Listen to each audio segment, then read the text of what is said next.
I hope you're buckled in. This is going to be a long one. Let's fill some raised beds. I got comments about me being a hoarder. This is why I save everything. Worms and things, they love to live in this. Save your cardboard. This is from... This raised bed is almost 2 feet tall. I have a log. I was going to cut this in half. Bugs love big logs like this. Roots love big logs like this. I've noticed that you almost notice that the roots dig into the logs. People talk about termites and pill bugs. If you have an ecosystem that's feeding them, they won't eat your other things. And now you have beneficials. Desert landscaping. I had to get rid of these rocks. Alright, you already saw me get that soil. It's easier to amend it in the container than the barrel. So let's get this all mixed. Get my other additives. You've already seen how I make my soil. I don't think I need to go over it again. And we just kept mixing. This thing... One trip luckily filled this. This thing's almost 2 feet tall. It's like right under, I think it's like 0.8 versus the full 2 feet. With all those additives, those 225 gallons is what it took to fill this up. Raised beds are expensive. I don't really have a choice because of the grass, the fake grass, lack thereof rather. But let's get this finished amended. I'm trying to think of what I want to put over here. I think I want to put some trees, maybe some bananas. You got to think of what the area is best for your plants, not where you want the plants to be. This side gets a lot of morning sun and gets a break from that afternoon sun. I think I'm going to go another route this year and start to get some beneficial flowers and things of that nature as well. We're putting our peach tree over here. It hasn't even been a year yet. All right, so look at these roots. This is what you want to see. They want to look yellow and they don't look too root bound. They just started. So this thing grew fast. It's crazy that it filled out this much. I think this would be the perfect spot for them before these roots became too root bound. Harvester peach tree. Clearly these bananas should not be in here. This is way too small. When you have bananas, they need a lot of space. I think they'll do good over here. They're still alive, hit by that cold from the winter. It was actually a mild winter, but there's no way I would have got fruit. And all these pups grew at the same time. Generally they grow at different sizes. You really need a large container for bananas, aka raised bed. Alright, so there's a quorum underneath all this. Everything's alive, everything's looking good for what it is. I'm literally gonna stick a knife in here and get these cut up at the bottom. I want to say there's at least 15 freaking trees in here, or maybe 8. Let's get to work.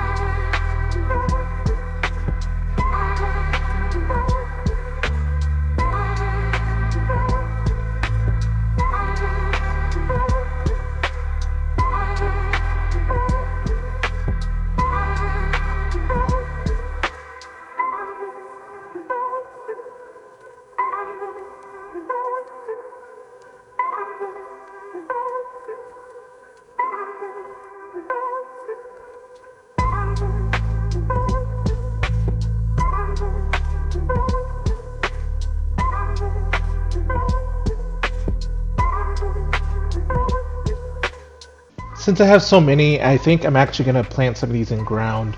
Why not try them in different areas? These also do really well as feeders. They store a lot of that energy and liquid.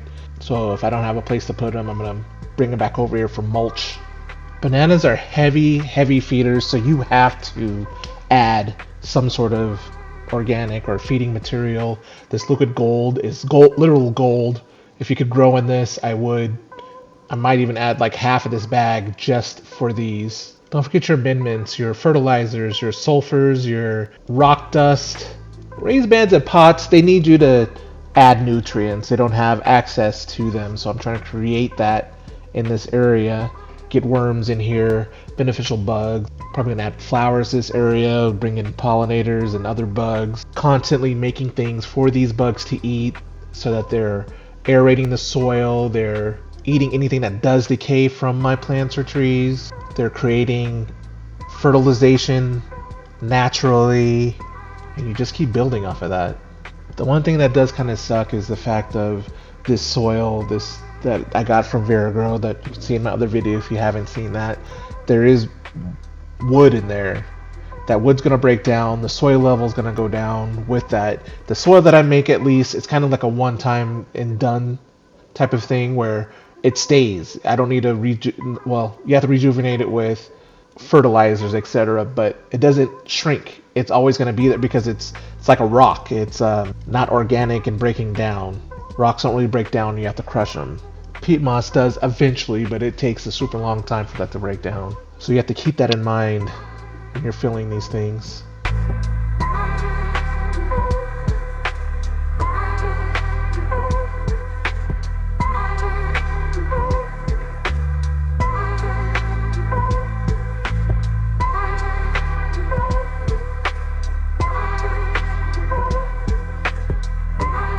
Decided on keeping 2, and then I'm going to plant another 2 in the ground, and then plant another 2 in my little tropical area. That way, so if some of them die, some of them survive. They had a nice big root system, and quorum included, so I'm confident that the majority of these would be fine.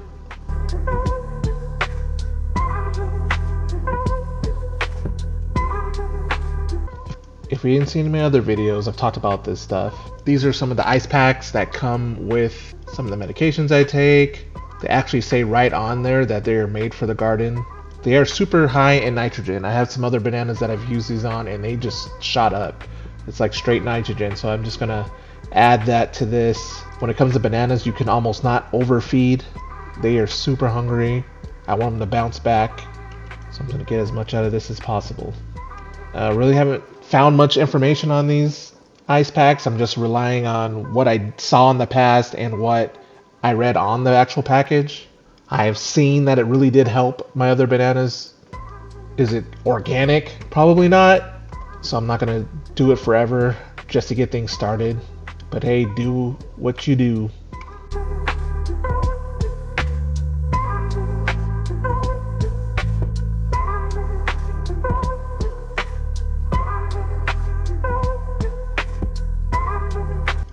Now, worm castings you can use as much as you want with any of your plants. They really love that. I always try to have the compost though on top and have that break down throughout the roots. I get this stuff from our local hardware store, in this case Home Depot. It's slightly more expensive than that cheap stuff, but it has chicken manure in it versus steer.